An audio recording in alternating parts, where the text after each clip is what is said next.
সেটি কি? বাবা, তোমরা অত্যন্ত আদর এবং যত্নের সঙ্গে হরিনাম, শুধু হরিনাম করবে বলতেন না, কখনো বলতেন না, খুব আদর এবং যত্নের সঙ্গে হরিনাম। হরিনামকে আপন জেনে, নিজ জন জেনে, নিজ প্রভু জেনে খুব আদর করে করবে। জীবন যেন হরিনামময়। প্রত্যেকটি সেবা কাজ করবে, প্রত্যেকটি সেবা কাজ করবে হরিনামকে বাদ দিয়ে। মুখে হরিনাম করবে আর সেবা কাজ করবে, এটি তার উপদেশের প্রধান উপদেশ। এই ভাবটি প্রথম একেবারে ছেলেবেলা খুব শৈশব থেকে তার মধ্যে ফুটে উঠেছিল হরিনামের প্রতি স্বাভাবিক আকর্ষণ, স্বাভাবিক বৃদ্ধি। আর একটি ছোট্ট বোন ছিল, তা কি নাম? গায়ত্রী না কি নাম ছিল?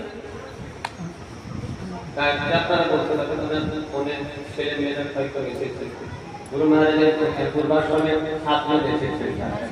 হ্যাঁ, আরো মেঘালয় থেকে দুজনের তিনজনের আসার কথা আছে, জানি না কেন আসবে। তারা গায়ত্রী শুনেছি তার একটা বোন ছিল, পরবর্তীকালে পিপল গ্রামে গিয়ে শুনলাম তার নাম গায়ত্রী। সাবিত্রী। সাবিত্রী, সাবিত্রী, হ্যাঁ হ্যাঁ সাবিত্রী। তিনি গুরুদেব যেখানে যেখানে হরিনাম শুনতে তিনি তার সঙ্গে থাকতেন। এমনকি যখন তিনি সংসার ত্যাগ করে স্থির করলেন যে আমি প্রভুপাদের কাছে যাব, তখন ওই বোন পিছু ছাড়ে না। বোনকে নিয়ে তো সংসার ত্যাগ করা যাবে না, বোন পিছু ছাড়ে না। বোনকে লুকিয়ে সংসার থাকতে তার কদিন সময় লেগে দিয়েছিল। সব সময় পিছনে ওই সাবিত্রী মাথা দিয়ে লেগে থাকে, এত স্নেহের বোন। একদিন এর পূর্বে তার এক শিক্ষক ছিল, স্কুলের শিক্ষক মহাশয়, তিনি প্রভুপাদের সন্ধান দিয়েছেন। শোনো, তুমি যে হরিনামকে ভালোবাসো, সেই হরিনাম গান করার জন্য বহু সুন্দর একজন মহাপুরুষ পাঠিয়েছেন। তিনি হলেন ভক্তি সিদ্ধান্ত সরস্বতী ঠাকুর প্রভুপাদ। তাকে দর্শন করলে, তার সাক্ষাৎ লাভ করে, তার সঙ্গ হলে তোমার যাবতীয় ইচ্ছা পূর্ণ হবে। ছেলেবেলায় তখন 10-11 বছর বয়স, গুরুদেব সংসার ত্যাগ করেন 11+12 রানে, এই যখন বয়স। তখনই মাথায় ঢুকে গিয়ে প্রভুপাদের সঙ্গে লাভ করতে হবে। কোথায় প্রভুপাদকে পাওয়া যায়, কোথায় প্রভুপাদকে পাওয়া যায়, কে দেবে? ওইটুকু ছেলেকে কে দিয়ে যাবে প্রভুপাদ? একদিন অত্যন্ত গোপনে সংসারের সমস্ত কিছু ত্যাগ করে গঞ্জাম জেলার অন্তর্গত ব্রহ্মপুরাম, আমরা বেহারামপুর বলি, তার নাম হচ্ছে ব্রহ্মপুর। সুন্দর সুন্দর স্টেশনগুলি, ব্রহ্মপুর, জগন্নাথপুর, নৃসিংহপুর, নরসিংহপুর, এই স্টেশনগুলোর নাম আছে। সেই ব্রহ্মপুর স্টেশনে চলে আসে। সেখান থেকে সোজা ট্রেন ধরে হাওড়া। হাওড়া এসে সন্ধান নিয়ে ওইটুকু ছেলে বাগবাজার মধ্যে গিয়ে প্রভুপাদকে দর্শন করে। ওইটুকু ছেলেকে তো দীক্ষা দেওয়া যায় না, ছোট ছেলে দীক্ষা দেয়, হরিনাম দিয়ে বলেছিলেন বাবা তুমি মঠে। পরবর্তীকালে 1 বছরের মধ্যে প্রভুপাদ আত্মপ্রকাশ, প্রভুপাদের সঙ্গ বেশি। কিন্তু ওই যে প্রভুপাদকে দর্শন করে তার যে কৃপা, দর্শনেতে তার জীবনে আমূল পরবর্তীকালে অনন্ত বাসুদেবের কাছ থেকে তিনি দীক্ষা গ্রহণ করেন।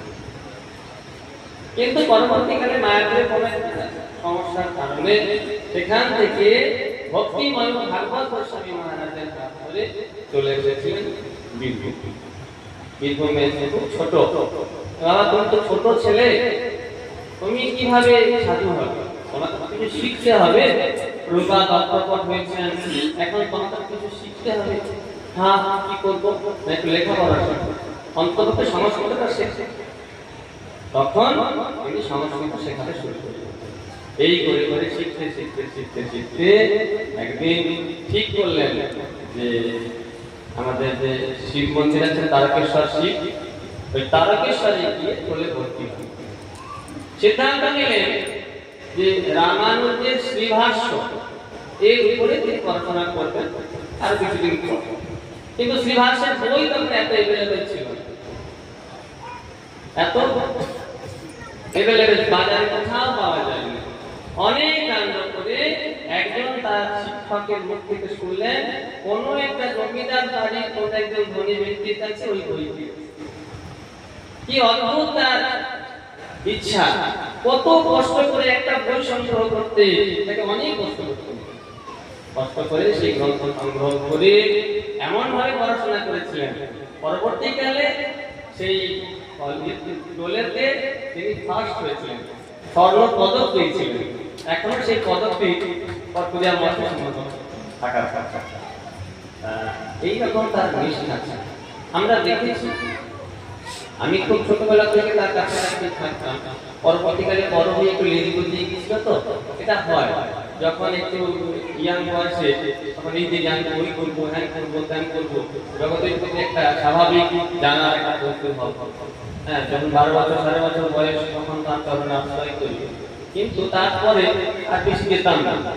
ওদের খুব দেখতেন, কারণ এসো এসো এই কাজ করো, হয়েই গেছে।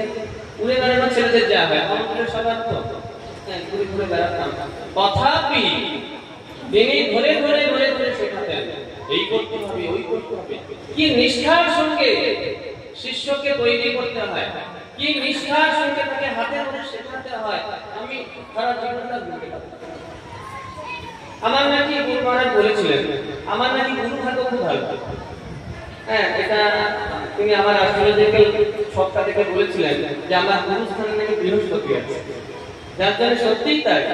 আজ আমি যখনই কোনো সমস্যায় পড়ি, আমার গুরুদেব এবং গুরুবর্গের আমি কাছে পাই।